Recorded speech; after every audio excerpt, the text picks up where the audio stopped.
Good morning. My name is Tammy Washington, and I am here to share information about performance based assessments.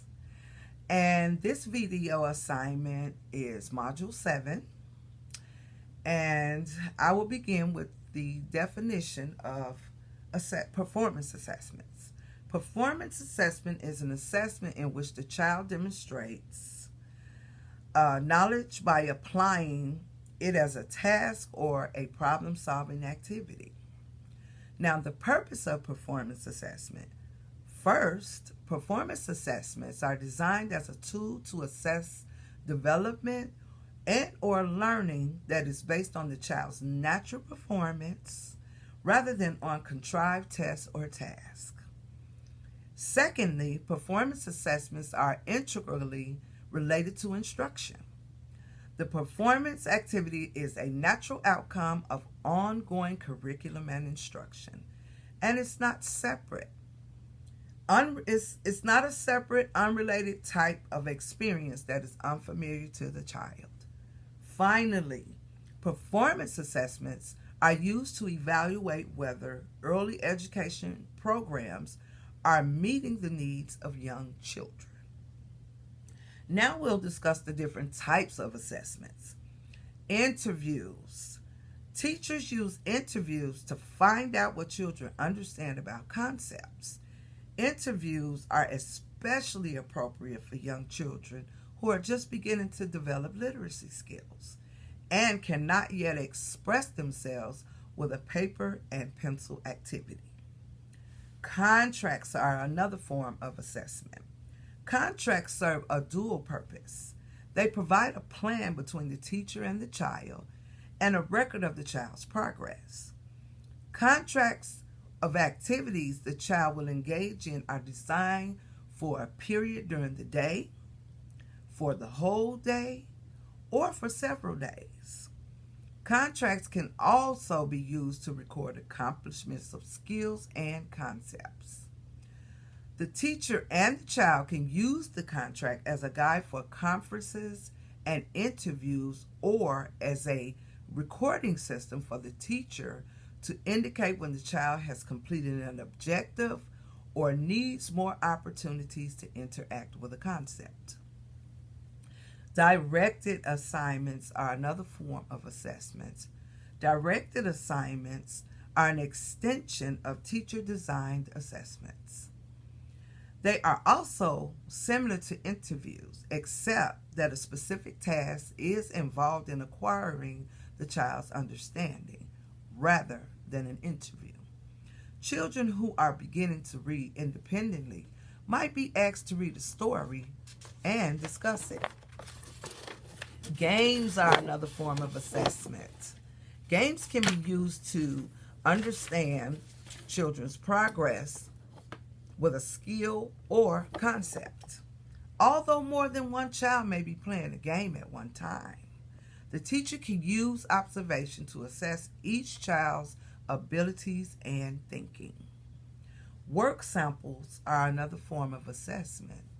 Teachers and children are equal participants in the use of work sample for performance assessment. Work samples are examples of all types of children's work that can demonstrate the child's developmental progress or accomplishments. And this is cited by Morrison 2013. For preschool children, work samples may be clay models of animals that reflect the child's understanding of concepts in a thematic study related to animals. Projects are another form of assessment. A project is an activity conducted by a child or a group of children that is lengthier than a classroom activity conducted during a single class period.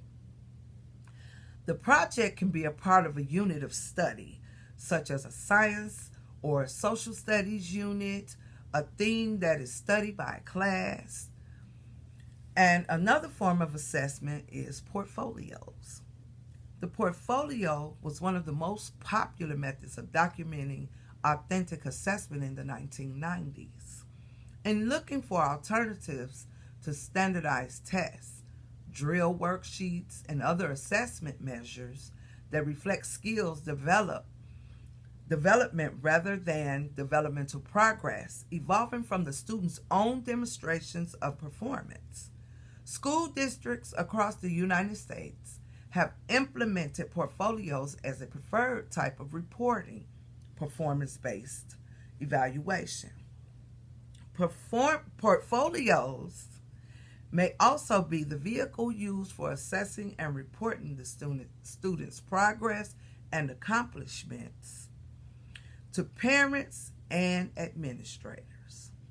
Now let's talk about the advantages of performance-based assessments.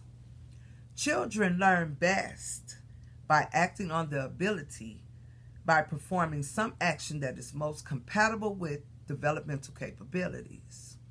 Performance assessments then are fitting for the development of children in the early childhood years.